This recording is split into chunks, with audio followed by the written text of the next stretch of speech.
Robert Ferringo of Doc Sports, here with my main man, Raphael Esparza, bringing you your college hoops handicapping extravaganza, Sweet 16 edition. Raphael, before we jump into the games, I just want to get some real quick thoughts on the opening weekend of the NCAA tournament. I think what we saw from Tuesdays and Wednesdays, the playing games. If you can play your game and control the tempo, it doesn't matter what your name on the jersey says, front or back.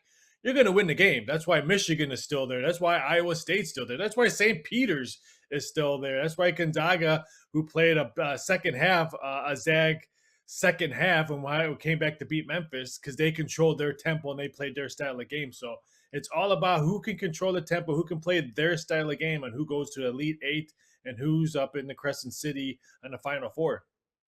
Even though a lot of the favorites advanced, a lot of favorites didn't cover, especially the big favorites early on. It felt like a winning weekend for the sports books. What was kind of the consensus in the industry? Last time I checked, small winning day on Thursday, a nice day on Friday, mediocre day on Saturday. Gave some of it back early on Sunday's games, but caught up on the Sunday night game. So I would say it was not a monster winning first 4 days, but the lights are going to stay on in Vegas and in Atlantic City and everywhere else. Well, it actually sounds like it was a pretty good weekend for the players. I'm always like, screw the books. I'm a player, so I'm on the player side. So good to hear that we threw some body blows. We're going to look to keep it going in the Sweet 16. But before I get to that, I just want to mention, go to docsports.com. Get my picks, get Raphael's picks. I know Raphael has a big 8. Very rare, I have to say. One of the most, he is not a big play guy, but has a big 8-unit NCAA tournament game of the year going on Friday. I know that's something that you don't take lightly. So go to Doc Sports and take advantage of the free $60 account. The link down below in the description. $60 free to use towards any handicapper, any sport, any package that you want. So, all right, Raphael, the Sweet 16 gets started tonight with Gonzaga, the number 1 overall seed in the entire tournament. They were thoroughly unimpressive last weekend, I could say, going up against a very dangerous Arkansas team. One of the few teams, it was kind of a flameout for the SEC, I thought, last weekend. But Arkansas is one of the few SEC teams that managed to survive. What's the arrow pointing with Gonzaga in this one? Someone has to cover this game. Arkansas hasn't covered their last 3 games. The Zags haven't covered their last 5 games. So someone's walking away when the whistle's blown with the one next to an ATS, because we haven't seen either of them covered. And here, I hate to beat a dead horse, but if the Gonzaga control their game, play their tempo game, high-scoring game, boy, there's no way Arkansas can go toe-to-toe with the Zags offense. They scored 53 points against New Mexico State, which New Mexico State's defense is not numerously tough and stuff like that. If they struggle and if they can't hit the 3 ball and the Zags hit the 3 ball early and Timmy gets control of the second half, if they had player prop bets in the first half and second half, I would tell you, bet Timmy second half points over the total every time they step on the court. It seems like he doesn't have a good first half, but kills it in the second half. I think I like the Zags in here, but that's a big, big, big number. And the Zags just don't cover these type of games, these type of big matchups, especially in a tournament. I think Arkansas is the play for the cover, but I would not be shocked if Gonzaga wins, and probably wins easy if they can hit the 80 mark. I love Gonzaga here. Actually, it was oddly one of after last Sunday, just kind of looking ahead to the next week's games. Didn't have numbers yet. I was like, they're gonna kill Arkansas. I just feel like they didn't play well last weekend, and part of that is what you and I have talked about. And I'm not a fan of Gonzaga. They're not going to win the national title. They have zero chance of winning the national title this year. But the thing is they don't play anybody during the regular season. So even last weekend was the first time that they faced some teams that could punch back against them. I think that having the 4 days off to kind of regroup, get back on the same page is going to be good for them. And look, it's not like they haven't blown out good teams. They ran UCLA and Tennessee out of the building early on in the season. They have played big-time competition and beat big-time competition. Arkansas is not very big on the interior. That's where Gonzaga's strength is at. I think that this one is going to be a 13, 15-point beatdown. That game is followed by Oh, a Cinderella, an 11 seed, making the second round, the second weekend of the NCAA tournament. Not really. It's Michigan going up against Villanova. And you touched on Michigan in your opener. What did you see from them that makes you not surprised that they're still playing? And do you think that they have a chance to pull the upset and continue to advance here? I wasn't sold on that they beat Colorado State because let's see, me and you can find three guys and get a W against the Mountain West on how they played Thursday and Friday. That was the more impressive win was probably. Wait. I'm going to stop you right there. Mountain West guy. Because all you did was rag on the Big East. Big East has two teams in the Sweet 16. All I talked about is what losers the Mountain West has been in the NCAA tournament. I just want you to admit that I was right, that you were wrong. Big East over Mountain West against the spread forever. Not forever. I'll give you Villanova because I talked high on the last video about Villanova. You just don't bet against them. I'll give you Villanova. San Diego State should have won that game, just bad reffing towards the end of the game, and they just couldn't hit a free throw. But all the other ones, Boise, Colorado State, they stink. Losers. They made me look bad. They're a bunch of losers. So, again, I'm not giving Michigan any plug in that. I'll give them plug against Tennessee. That defense, that second half defense that they put on Tennessee remind me of Michigan's teams last year with their stifling defense. If they play like that, then this game could be very, very interesting. But I've said it last video. I've said it before. I ain't touching Michigan against Villanova because you just don't bet against Villanova. Villanova, they've been covering machines. And I'm sorry. We've watched basketball all day Thursday, all day Friday, all day Saturday and Sunday. And what did we see teams that lost? Couldn't hit free throws. Missed free throws. Even Gonzaga almost lost the game because they couldn't hit free throw, but then they woke up in the second half. I'm sorry. If you're going to win a game by free throws, I'm going to take the best team that's still in the Sweet 16, the best team in college basketball at the free throw line. They call it free throw line. I think Nova. I know I saw some cappers on social media say, "Oh, Michigan +5, give me that." But I guess gambling Twitter never loses because that's why it's there. I'm sorry. I'm taking Villanova. I like Villanova in this one. I didn't want to lay the play at the 5. I took that off there, but it would not be shocking. Free throws pull away and Nova wins by 7 because you know what? They hit free throws. Yeah, I thought this number should be 7.5 or 8. I think this number is off. I think this number is completely wrong. Michigan shouldn't have made the NCAA tournament. They did. Good for them. They beat Colorado State, not because Colorado State is bad per se. Colorado State only has 2 guys on the roster taller than 6'6". They just couldn't match up with Michigan on the inside. They were just throwing it into Hunter Dickinson. Michigan did not play well in that game against Colorado State. If you watch that game, I think they had 13 turnovers in the first half. They did not play well at all. They won because they had the biggest guy on the court. They just threw it into him, and he just turned and laid it in. They beat Tennessee because Rick Barnes is a colossal loser. Like, this is a guy who couldn't make the Sweet 16 with Kevin Durant, DJ Augustine, and 6 of 8 start players back from an Elite 8 team the year before. Rick Barnes is a dud. That's why Michigan advanced by Tennessee. Tennessee was ripe for a fall. Anyone that watched the videos last week knows that I wasn't high on Tennessee at all, and anyone that read my previews for that region saw that I had Michigan going to the Sweet 16. So I'm not surprised that they're here, but you touch on Michigan's pressure defense out on the perimeter. That's not going to bother Villanova. They play that 4 out, 1 in style. They'll kill them backdoor if Michigan overcommits. Nothing Michigan can do is going to bother Villanova. Okay. Oh, they have size on the inside. Ohio State had size, and that was an 18-point game or a 15-point game in the second half. Villanova, they made it out of the opening weekend. That's been a struggle for them 50% of the time over the last 15 NCAA tournaments. They made out. Now they're unleashed. Now this is a team that I can see making it to the Final Four.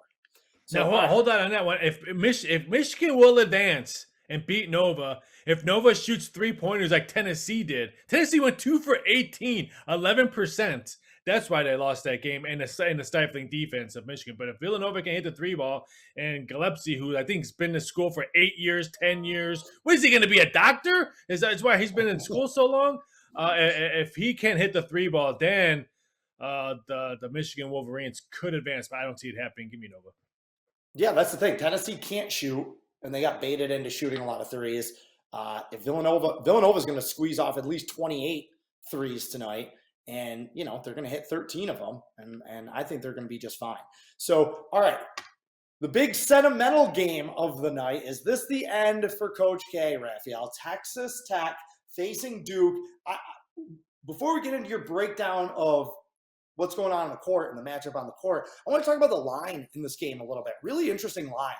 Texas Tech comes out as the favorite. We know that Duke is the public favorite and the sentimental favorite, and the team that a lot of bettors are going to gravitate towards in this game. But Texas Tech, the lower seeded team, the 3 seed versus the 2, opens as a favorite. Kind of red flags going off there. However, this number has come back down. I was seeing it as a pick this morning. Is that sharp money?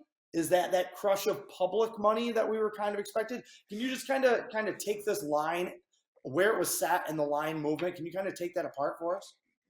It didn't shock me that Texas Tech was a -1. I thought it would open up a pick. That's what I made the number itself. But you figure if you're an odds maker, you know Duke money is going to come in. You hate them, love them. Duke money will come in no matter what, just because they're Duke, Coach K, blah, blah, blah, blah, blah, blah, blah. This one will close Duke -1. And it's a mixture of both. I think the Sharps grabbed a +1 and probably took pick.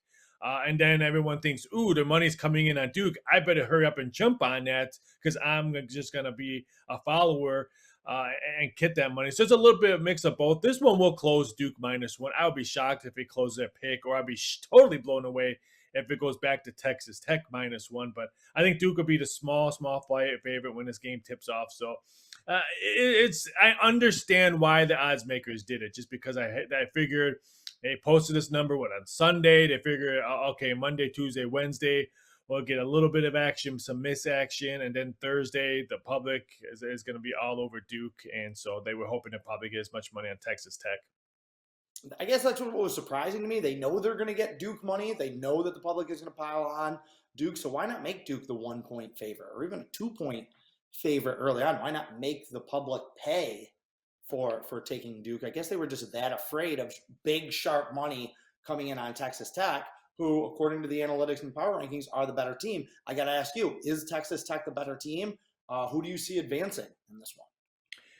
If Duke can put up 70-plus points, then I think they beat Texas Tech. If Texas Tech plays like they did against Kansas, holding them to under 74 points, how they play Notre Dame, keep that a low scoring. If it's a low scoring game, then Bobby Knight is jumping out of his recliner and the Red Raiders pass on. If Duke puts up 75-plus, then I think the Blue Devils win, which I'm leaning towards Duke. I think Duke has a better talent, and I think they're going to want to speed this game up. They don't want to play a half-court game against Texas Tech. They want to run wild like they did against Michigan State, like they did against North Carolina at home. Granted, they lost that game, but that's their style of game. They don't want to play a half-court game. I think Duke will control the tempo here. I expected Duke to come out and run Fullerton off the floor. We talked about this. I thought that having that week off for them to just kind of clear everything out and get refocused and recentered would be good for them. They didn't. I know a lot of people that took a hit on that last meaningless dunk by the Cal Fullerton player to get them in the back door against the Blue Devils. I just don't think they're mentally tough enough to beat Texas Tech. Texas Tech is the older team, a lot more veterans. They're athletic. They're great defensively. They're going to be up in Duke's face for the full 40 minutes. They are not scared of Duke even a little bit. I just think if Duke gets in one of those close games that comes down, that's a one-possession game in the final 4 minutes, I think they're going to fold. I haven't seen enough resilience from this team, unlike what I've seen from Texas Tech. So I think this is the end of the road. But I also think Texas Tech is going to win this region. I think if Texas Tech gets a shot at Gonzaga, they're going to beat Gonzaga too, because again, Gonzaga is a very vulnerable team right now. So, all right. Speaking of vulnerable, one thing I want to jump back on you. You said the people who had CS Fulton, they didn't blow them out. I've talked to numerous amount of coaches when I used to work in Vegas, because we hold a lot of tournaments there, and they would come in the bulk and just chit chat. Most college coaches think if you win a team by 10, you routed them. So just because Colorado State backdoor covered and Duke beat them 78-61, that's a beatdown. I'm sorry. Yeah, if you were watching that game, that was within arm's length the entire game. Okay, and you look at what some of the other top seeds did, Kansas, Villanova, some of those other teams, they buried the teams that they were supposed to play. So I didn't like the urgency. I just didn't like what I saw from Duke last weekend. I think they're done. I think they're cooked. I just don't see that mental toughness where they're going to beat Texas Tech and beat Gonzaga and make some dream run to the Final Four. I think it's time. For them to go. All right, again, another team that is barely still alive is Arizona. TCU gave them everything they could handle last week, facing a Houston team that just absolutely laid the lumber to Illinois in the second half of that game. Yes, they benefited from an awful technical foul that really changed the entire dynamic of that Illinois game, but they really put the boot to the Illini in the last 10 minutes of that game. Raphael, Arizona, I know that they're one of the favorites coming into this tournament. Lucky to still be alive. Are they going to take advantage of that new life that they have, or are they kind of teetering on the brink? I think they're teetering on the break. Are you bashing Gonzaga, thinking Texas Tech, if they win, they can beat Gonzaga? If I'm any one of those number one seeds, I'm more nervous of Arizona than Gonzaga because they have to play Houston with Sampson is a heck of a coach. He's been there before. The team is all riled up on them. I'm more worried if I'm an Arizona fan than I'm a Zags fan. This one, I was torn. I really want to take the Cougars in this spot. I'm not sold. Arizona barely got by TCU. They were down pretty much the whole second half. They had to come back not multiple times to win that game. I got overtime. They had pretty much had control of it, but I'm talking about the second half, not the overtime. I'm not sold on it. I like where Houston's coming in. I know everyone says, "Oh, Illinois, that bad call changed the perspective of the game." It did, but at the end of the game was a still beatdown. I really like how they played UAB, how they outscored UAB. With UAB was putting up 80 plus points in a blink of an eye. It seemed like every game. So I'm high on Houston. I want nothing to do with Arizona. I think this one's probably game of the night. Arizona, Houston, out of all the 4 games that's going right now, excited to watch this. I would not be shocked if I'm penciling in Houston going to the Elite Eight. Yeah, I'm with you. And I think I got to chuckle a little bit. The two teams that we've been doing these videos for months, and the two teams that their name, every time they pop up, I'm like, I've been wrong about this team all year. Texas Tech and Houston. And here they are still playing. And I just never jumped on the bandwagon for either one of them. I just kept waiting for a regression that never came. Now I'm on the bandwagon. I think Texas Tech is going to beat Duke. And I agree with you. I kind of like Houston in this matchup. I think that Houston is going to do everything that Texas Tech or TCU did to Arizona. They're just going to do it better. TCU, they were throwing body blows in that game, the entire game. They killed Arizona on the offensive glass. They beat them up on the inside, even though TCU doesn't have a lot of big men. Lumpkin had a day on the inside because he was going at him. I think Houston's going to do the same thing. They're going to attack the glass. They're going to defensive rebound. They're going to offensive rebound. Very experienced team. They're not scared of Arizona. This is a young Arizona team. Now, the reason I didn't release it as a play is Arizona has talent. And when we get to this level and you start looking at team that's going to win the national championship, what I always do is look at the team and say, okay, which team has the most NBA caliber talent on it, future NBA players? Arizona's right there with anybody. They got some guys that can play. They played in a good conference. They've blown out teams that are better than Houston this year. I agree that this might end up being the game of the night. It was a no play for me, but kind of am leaning Houston just a little bit. So, all right, that's it. That's a Sweet 16 for Hoops Extravaganza for Thursday. We will have another video for Friday. Raphael, I'm not going to ask you to give a free play because there are only 4 games tonight. But again, do you have any final thoughts on what we should expect tonight? I won't. This is not a free play, but I think this is great value. I know you. I'm glad you're sitting down. Villanova to win the South region at plus 240, plus 250, I think it's really, really good value here. And we just talked about Houston, Arizona. I'm leaning towards Houston more than Arizona. But if it's Villanova and Houston, or even Villanova and Arizona, I'm sorry. Again, free throws at the end of the game are such key games because it's close games. We're not going to see no double-digit favorites. And if it's Villanova, Houston, Villanova, Arizona, they're not going to be no double-digit favorites. So free throws towards the game is going to be very key. And I'm sorry, like I said, Dr. Gillespie, who's been there forever, he's going to be the leader on the court. I'll take the plus 240 or the plus 250 that's out there to win the South region. I think it's really, really good value. Especially you could probably middle off it when the game is final on the matchups if Villanova can get past Michigan. I agree with you. I think Texas Tech and Villanova are going to win these two regions. So I'm obviously with you. And I am going to give a free play. I'm going to give out Gonzaga -9.5. If you want my full write-up on it, I gave it as my newsletter free play. 22-7, by the way, over the last 29 weeks in the newsletter. That's solid, I think. But I like Gonzaga. I'm just going to stick with my first instinct. I know it's a lot of points, but I almost feel like that's baiting people into taking Arkansas just because the number is so big. Gonzaga is used to blowing people out. They have that extra gear, and I think we're going to see it tonight. So, all right, he's Raphael Esparza. I'm Robert Ferringo. We will be back with Friday's Sweet 16 video. In the meantime, carpe diem. Good luck.